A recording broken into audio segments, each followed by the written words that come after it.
बोले तीज माता की जय, नीमड़ी माता की जय। आज मैं आपको नीमड़ी माता की कहानी सुना रही हूँ। एक सास बहू थी। बहू के कोई संतान नहीं थी। एक बार सास बहू पड़ोसन के यहाँ गई तो उसके यहाँ नीमड़ी की पूजा हो रही थी। सास ने पूछा, नीमड़ी की पूजा करने से क्या होता है? पड़ोसन ने उत्तर दिया, इससे सब इच्छाएं पूरी होती है। इस पर सास ने कहा, यदि मेरी बहू गर्भवती हो जाए तो मैं 1.25 सेर का पिंडा नीमड़ी को चढ़ाऊंगी और प्रतिवर्ष तीज का व्रत तथा नीमड़ी की पूजा करूंगी। कुछ दिनों बाद बहू गर्भवती हो गई। नीमड़ी की पूजा अर्थात तीज पर पुनः सास ने कह दिया कि लड़का हो जावे तो 5.25 सेर का पिंडा चढ़ा दूंगी। लड़का हो गया और तीज आई तो सास ने पुनः कह दिया, ब्याह होवे तो 2 सवा मन का पिंडा चढ़ा दूंगी और 5.25 सेर का पिंडा नहीं चढ़ाया। ब्याह भी हो गया। फिर तीज आई तो सास बहू दोनों बहू नई बहू को लेकर नीमड़ी की पूजा करने गई। सबने पूजा कर ली, पर ये तीनों पूजा करने लगी तो नीमड़ी दूर खिसकी। ये जितना पास जाती नीमड़ी उतनी दूर खिसक जाती। ये देखकर अन्य स्त्रियों ने पूछा कि आपने कोई बोलमा बोल रखी है क्या? सास ने कहा, हाँ बोली तो थी।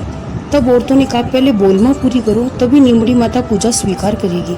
तब सास बहू ने घर आकर 1.25 मन का पिंडा तैयार किया और गाजे बाजे के साथ धूमधाम से नीमड़ी के गीत गाते हुए पूजा की। हे नीमड़ी माता, मुझ पर कृपा करी, वैसी सब पर करना। अब सुनिए तीज माता की कहानी। एक साहूकार था, उसके 7 बेटे थे। सत्तू तीज का दिन आया। 6 बेटों की बहुओं के पियर से तो सत्तू के पिंडे आए। 7वीं अर्थात सबसे छोटी बहू के पियर नहीं था, सो उसके पिंडा नहीं आया। उसने अपने पति से कहा कि मैंने सातोड़ी तीज का व्रत किया है, मुझे पिंडा ला कर दो। सबके तो पियर से आया है। साहूकार गरीब था, से सभी भाइयों के पास धन था, अतः सब साहूकार का लड़का हलवाई की दुकान में चोरी करने घुसा। वहाँ चने की दाल पड़ी थी, भट्टी में आँच भी थी। उसने दाल को भट्टी पर सेका और वहीं चक्की भी पड़ी थी। अब वह दाल को पीसने लगा। चक्की चलने की आवाज़ से दुकान का मालिक जाग गया और उसे पकड़ लिया।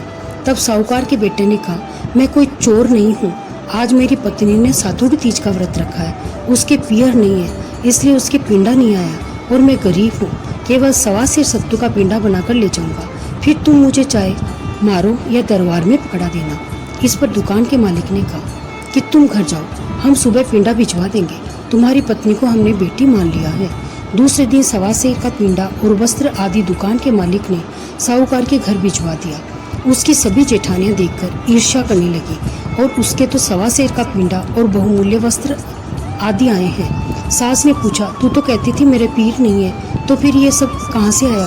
बहू ने उत्तर दिया, ये मेरे धर्म के माता पिता ने भेजा है। इसको तीज माता ने पीर दिया, जैसा सबको देना। बड़ी तीज के उद्यापन हेतु 17 पिंडे बनाकर सब पर सुपारी लगा देते हैं। 17 प्लेटें मंगवा ले। साड़ी, ब्लाउज पीस, चूड़ियाँ, मेहंदी, बिंदी, काजल, बिछियाँ, दर्पण आदि सब सामान एकत्रित कर लीजिए।